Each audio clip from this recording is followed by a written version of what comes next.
There is a new poll which shows Donald Trump down 6 in only the few days following his skipped debate last week. Remember, the Republican Party started debates last week, debates to help their voters choose who they want to be on the presidential ballot in November of 2024. Donald Trump opted not to participate in that debate, despite being the current leader in polling. There were questions. Is this the right decision? Is this the wrong decision? Will this help Trump? Will this hurt Trump? Yesterday, I came to you with tears in my eyes to tell you that although it has pulled down Trump support a little bit, he is still in a commanding lead. There is now another new poll which shows a larger impact of Trump of skipping that debate, showing him losing 6 points. This is the latest Emerson College poll. And it finds that since the debate took place, Donald Trump has lost 6 points of support. That's more than 10%, going from 56% to 50%. Vivek Ramaswamy is at 9. Ron DeSantis is at 12. Everybody else is at 7 or below. This is certainly very interesting, and there are now multiple polls that show Trump losing support since the debate. Importantly, I prefer to look at an average of recent polls, not at a single poll. And the updated information there from Real Clear Politics, which includes this Emerson poll, but it also includes other polls which have Trump as low as 45 or as high as 61, show that indeed Donald Trump has lost some support since skipping the debate. Trump was at close to 56%. He's now down to just under 54. On average, it is not a major change. The other trends are DeSantis continues losing support, as you know, at one point reaching 31 and then ending up in the low 20s and then the high teens and then 15 and now all the way down to 13.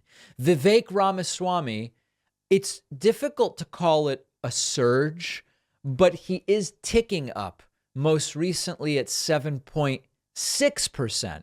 And that's as high as Ramaswamy has been.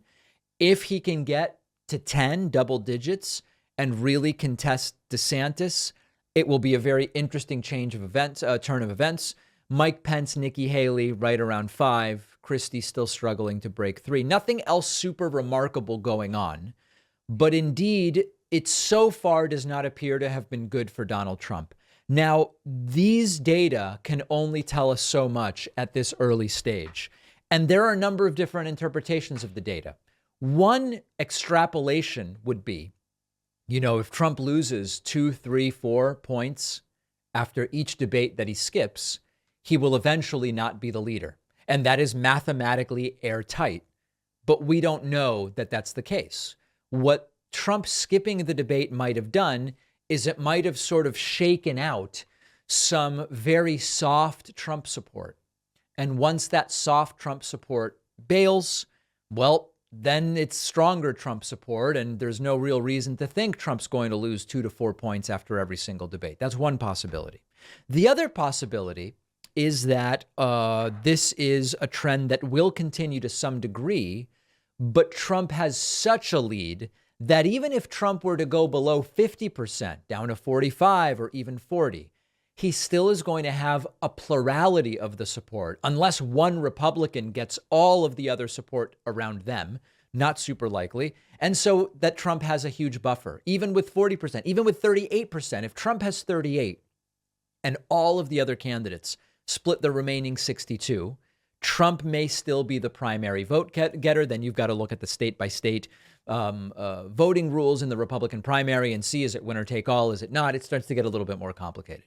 The third interpretation here is something more aligned with what Rachel Bitecofer said to us last week, which is none of this really matters. Nobody, or most voters, many voters, aren't even really paying attention yet. Once we get past Labor Day next week, once we get past the second debate in a few weeks, once we get into November or December, where early primary voters start to realize, hey, we're voting in a couple of months. We're voting next month, 2 months from now. Once that happens, this is all going to change. This is another interpretation of the data.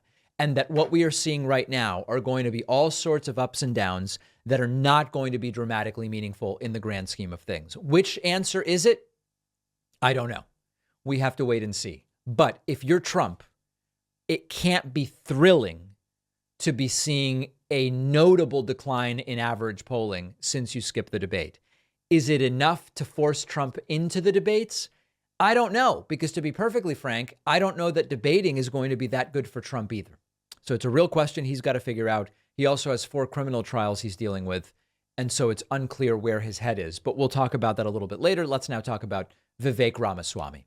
Did you know that anyone in the world can very easily access a ton of data about you online? Data brokers collect huge amounts of data about everything you do on your phone, your computer, where you go, what you look at.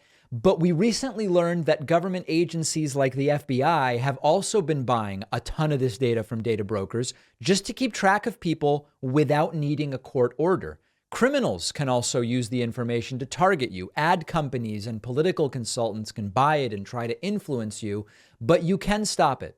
Our sponsor, Incogni, is an affordable service that specializes in getting your data removed from these sites. Incogni will send data removal requests to the major data brokers. They are required by law to remove it upon request. If your information stays online, Incogni will just follow up with them about removing it. It's that simple. And you will be kept updated every step of the way so you know what's going on. What Incogni can accomplish is amazing. I use it myself, and my audience gets 60% off. Go to incogni.com/Pacman and use the code Pacman. The link is down below.